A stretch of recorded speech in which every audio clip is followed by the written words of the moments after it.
Okay, we're going to learn how to do the impossible. We're going to learn how to count atoms.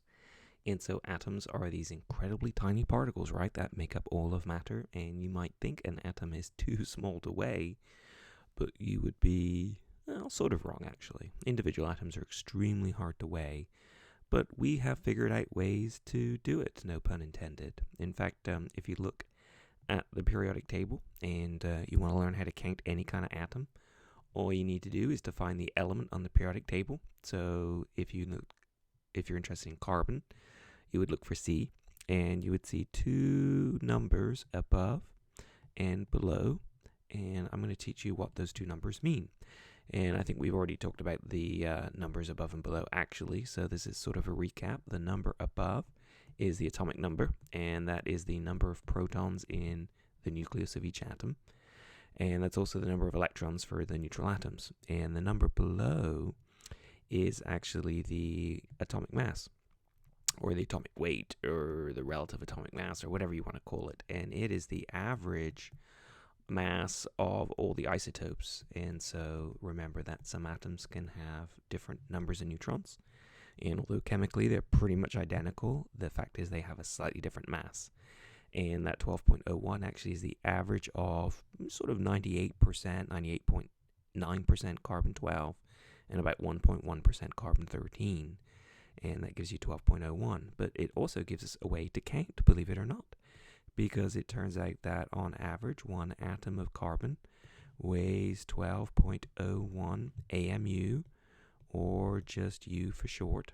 And so if you were able to weigh out an AMU of carbon, well, actually, you couldn't weigh out an AMU of carbon, but if you weighed out 12.01 AMU of carbon atoms, you would have weighed out exactly one carbon atom. So that is pretty awesome.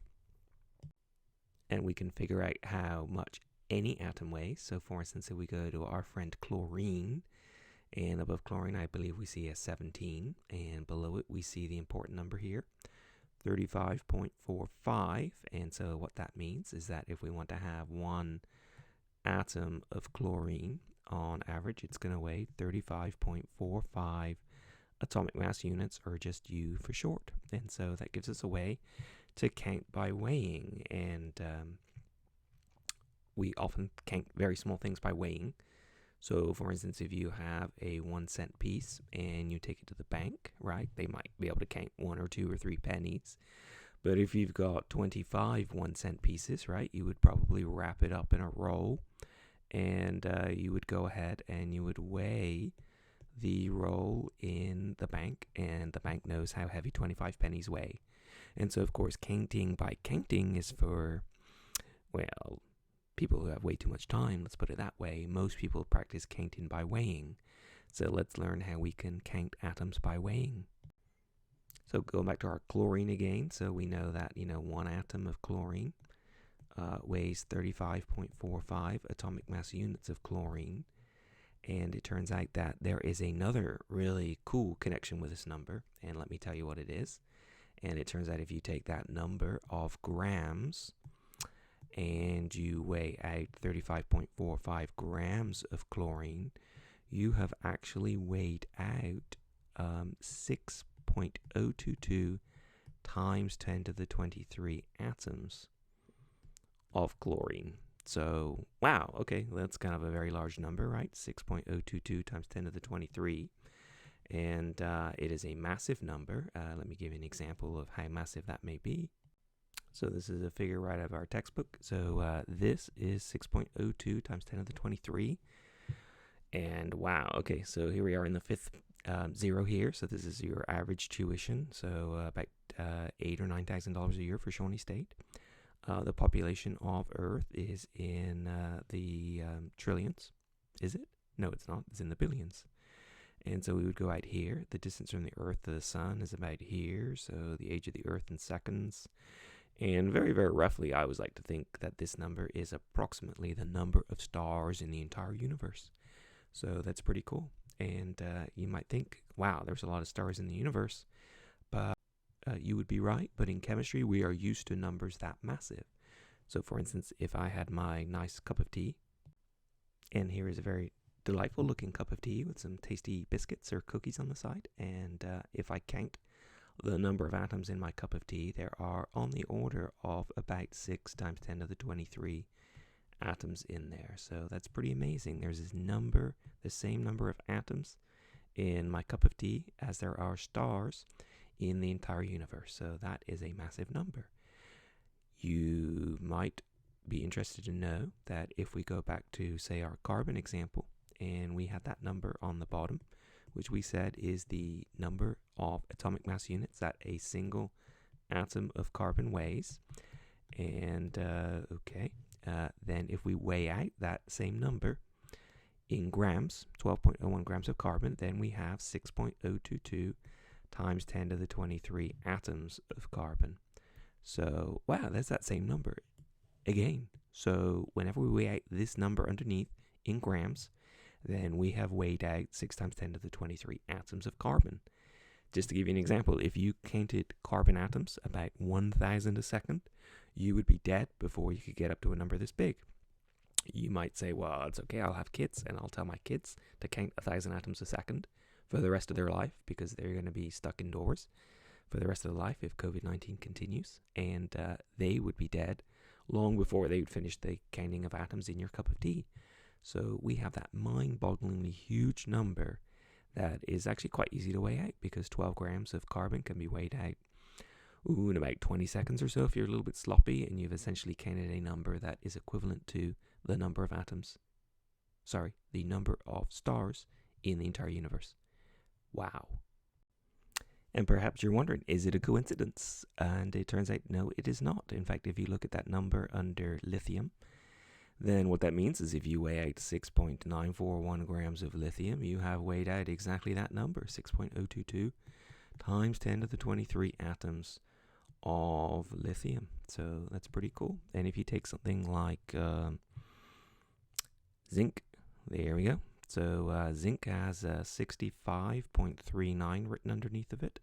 And if you weigh out 65.39 grams of zinc, which is quite good for the common cold actually, then you have weighed out exactly 6.022 times 10 to the 23 atoms of zinc. So it is very cool. So that periodic table is your best friend, because that number underneath each element is the average weight of each element. So titanium on average weighs 47.88 atomic mass units. And it also tells you that if you wanted to weigh out 47.88 grams of titanium, because you were a curious sort of person, you would actually be weighing out 6.022 times 10 to the 23 atoms of that element. Wow. And that number is a very famous number, so that is called Avogadro's number, after Avogadro, who actually did not discover the number, but he's such a cool dude, we decided to name the number after him. So we have lots of things, for instance, that have a special name. So when we have 2 of something, we refer to that normally as a pair. When we have 12 of something, we refer to it as a dozen. And if you're dealing with donuts, of course, one of the donuts could be small. And bakers have figured out that you better give people an extra donut. Otherwise, they'll complain about that one small one. That's a baker's dozen. 20 of something is called a score. So 3 score and 10 would be 70. And we buy our pencils in the science department in very small boxes. And they come in 144 in a box. They're golf pencils. And 144 is called a gross. And so it turns out that Avogadro's number is kind of like the chemist dozen. And we have a name for Avogadro's number when we have this number. So when we have 6.022 times 10 to the 23 of something, we call it a mole. And we abbreviate that to just MOL. So if we go back to our carbon example, right? So carbon on our periodic table had a 12.01 underneath. And so that told us that if we took 12.01 grams of carbon, then we have counted out that mind-bogglingly huge number, 6 times 10 to the 23 atoms of carbon. And we can instead write that as a mole, because a mole is just a very big number.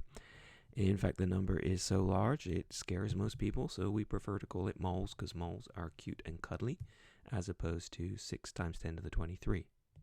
So here's a cute and cuddly mole, and he is our mascot, I suppose, in chemistry. So whenever we weigh out a mole's worth of something, it's just that number underneath the element in the periodic table. How cool is that? So we can go back to some conversion factors we looked at in chapter 1. So we now know that a mole of carbon is that very large number, 6 times 10 to the 23, and we can count out those atoms in a very simple way. We just weigh out 12.01 grams of carbon. And now we got two things that are equal to each other. So whenever we got two things that are equal to each other, we can divide one by the other. And if they're equal to each other, then that is essentially just the number 1. Or we can divide the second one by the first one. So we can write 1 mole of carbon weighs 12.01 grams, or 12.01 grams of carbon is equivalent to a mole. And these are our conversion factors. And the thing about conversion factors is that they're used to make conversions. So let's try conversion. So diamonds, it turns out, are pretty much just giant lumps of carbon. You can burn them. You can grill your hot dogs over top a diamond fire, a diamond grill. It's a very expensive way, by the way, to grill your hot dogs. I don't recommend it, but maybe you've got a giant lump of diamond that you are, well, what are you going to do with it, right? You're hungry. You can't eat diamond. Well, actually, you can, but it grinds down your teeth. And maybe you've got 5.48 grams of diamond, and you want to go ahead and you want to convert into moles. And so we know that the conversion factors we need are 12.01 grams, and that's equal to 1 mole of carbon. So we have to decide what goes on the top and what goes on the bottom. And you know what? If we put the grams of carbon on the bottom and we put the moles of carbon on the top, then we get something that gives us some nice unit conversion. So I can go ahead and move these things up. So I put the 12 grams on the bottom and I put the 1 mole on the top.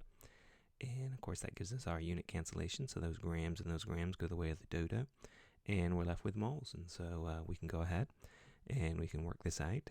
So how many moles of carbon are there in our very expensive diamond? We probably should pay slight attention to the significant figure rules. So since we're chemists, so at least we're studying chemistry, we have 3 sig figs there. We have 4 sig figs here. We have an exact number of significant figures here. So we're multiplying and dividing. So we keep 3 sig figs for the end of the day. And when I run this on my calculator, I get 0. So that initial 0 doesn't count as significant. 4, 5, 6. The next number is a 2, so when we round, we basically just lop that off.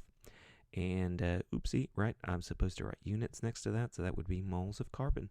So we've converted our first grams to moles. Well done.